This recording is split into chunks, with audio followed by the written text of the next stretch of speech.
Assalamualaikum warahmatullahi wabarakatuh. Alhamdulillahirrabbilalamin. Wa bihi nasta'inu ala umurid dunya wa din. Asyhadu an la ilaha illallah wa asyhadu anna Muhammadan abduhu wa rasuluh. Shadiqul wa'dul amin. Allahumma sholli wa sallim ala Muhammadin wa ala alihi wa ashabihi ajma'in. Amma ba'd. Wallahu ta'ala fi kitabil karim. A'udzu billahi minasyaitonir rajim. Ya ayyuhalladzina amanu taqullaha haqqa tuqatih wala tamutunna illa wa antum muslimin. Sadaqallahul azim. Muslimin muslimat rahimakumullah, mari kita perhatikan ayat-ayat dalam Al-Qur'an berikut. Al-Baqarah 155, wa basyiris sabirin. Al-Furqan 75, ulaika yujzonal hurfata bima sabaru wa yulquna fiha tahiyatan wassalama. Al-Anfal 46, wasbiru innallaha ma'as sabirin.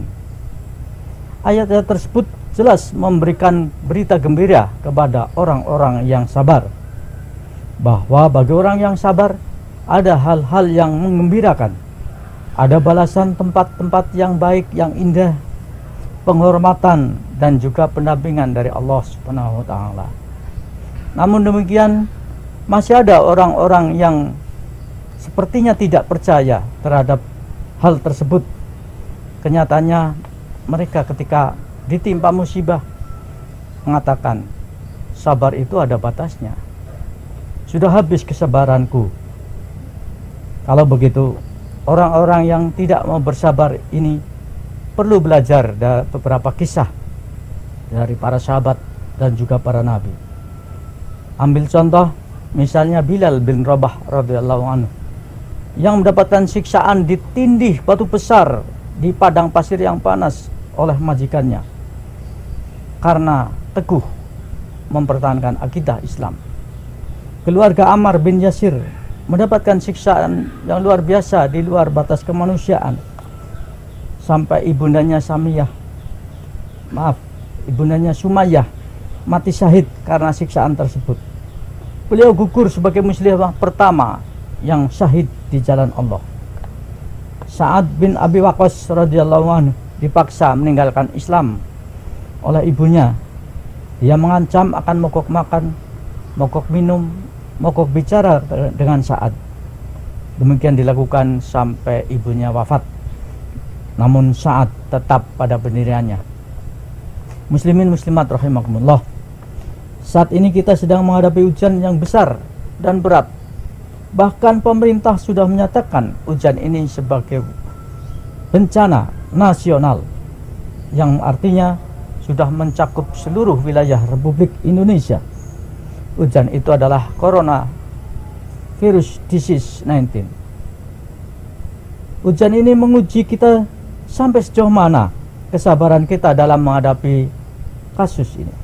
Sejauh mana keyakinan kita dalam mempertahankan keyakinan Islam. Ada beberapa mata uji berikut ini. 1. Hadis riwayat Bukhari dari Aisyah radhiyallahu anha, sesungguhnya ia bertanya kepada Rasulullah sallallahu alaihi wasallam tentang taun. Maka Nabi sallallahu alaihi wasallam menceritakan kepadanya, sesungguhnya taun itu siksaan yang Allah kirimkan kepada yang ia kehendaki. Kemudian Allah menjadikannya sebagai rahmat bagi orang-orang yang beriman. Tidak ada seorang pun hamba yang terkena ta'un lalu ia tetap tinggal di negerinya sambil bersabar, dan ia yakin bahwa tidak akan menimpa kepadanya kecuali yang telah Allah tuliskan baginya. Maka orang tersebut akan mendapatkan ganjaran mati syahid. Nah, yakinkah kita bahwa wabah corona ini rahmat bagi kita? Mampukah kita bersabar kalau kita terkena penyakit COVID-19 tersebut dan tidak akan melarikan diri? Yang kedua, Quran Surat An-Nisa ayat 59. Hai orang-orang yang beriman, taatilah Allah dan taatilah Rasulnya dan ulil amri di antara kamu.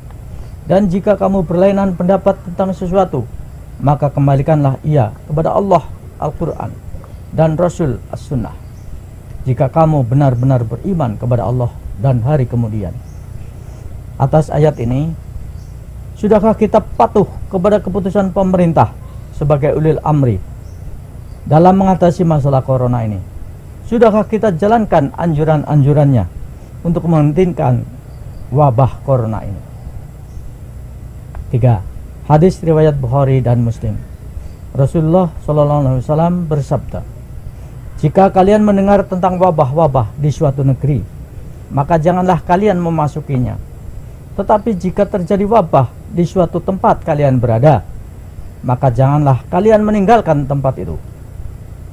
Untuk ini, siapkah kita untuk tidak memasuki wilayah wabah ataupun keluar dari wilayah wabah, sekalipun itu untuk kepentingan orang tua kita atau orang-orang yang sangat kita sayangi. Muslimin muslimat rahimakumullah, ketiga dalil di atas hanyalah beberapa contoh saja untuk mengukur tingkat kesabaran kita. Sabar dalam pengertian tahan menderita, hati-hati dalam bertindak, tahan uji dalam mengabdi dan mengemban perintah-perintah Allah, serta tahan dari godaan dan cobaan duniawi.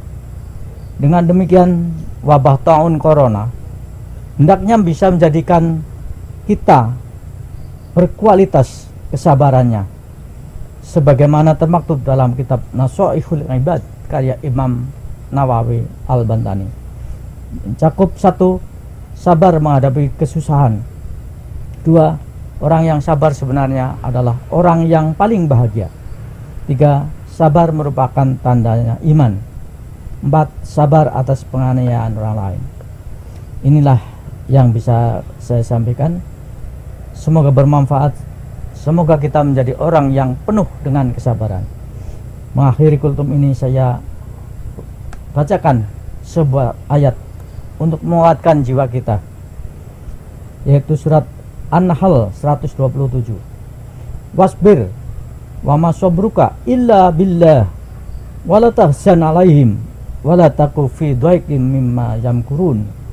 Bersabarlah hai Muhammad, dan tiadalah kesabaranmu itu melainkan dengan pertolongan Allah, dan janganlah kamu bersedih hati terhadap mereka, dan janganlah kamu bersempit dada terhadap apa yang mereka tibudayakan.